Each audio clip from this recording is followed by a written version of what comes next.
nimaga vaqtliroq aytmagansiz deb mendan xafa bo'lib ham qo'yasizlar. Tavba, qizlar. Ya'ni bitta klientimiz mendan narsa zakaz qildilar-da, 450 ming bo'ldi. Hozir o'zingiz a'zo qilib qo'yaman dedim. A'zo bo'lganingizdan keyin sizga shu narsalar 350 ming so'mga keladi. 20% chegirmamizga ega bo'lasiz. Voy, a'zo bo'lish uchun pullimi dedilar. Yo'q, a'zo bo'lish bepul dedim. Har safar zakaz urishim kerakmi dedilar. Yo'q, xohlaganingizda zakaz urasiz. Uyingizga, o'zingizga bu narsalar kerak bo'lganda urasiz dedim. Voy, unda a'zo qilib qo'ya qoling. Bab tekin ekan-ku dedilar. Bepulga a'zo bo'lib 20% chegirmamizga ega bo'ldilar. Qaranglar, o'zlari oilalari uchun hamma narsalarni zakaz qo'yganlar. Hamda qanaqalardan qog'oz ostida keladi, katalog narxida necha pul va sizni chegirmangiz necha pulligi. Undan tashqari bu mayli, kompaniyamiz tomonidan mana ikkita krem podarkaga ham keladi. Shuncha narsa xarid qilganlarga 350 ming so'mlik xarid qilganlarga ikkita krem podarkaga keladi. Ya'ni qanaqa kremlar podarkaga keladi?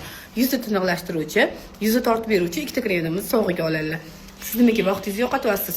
Kommentariyada shogird so'zini qoldiring yoki direct yozing. Sizga ham shunaqa chegirmada olishni, yoniga sovg'alar qo'shib olishni o'rgating.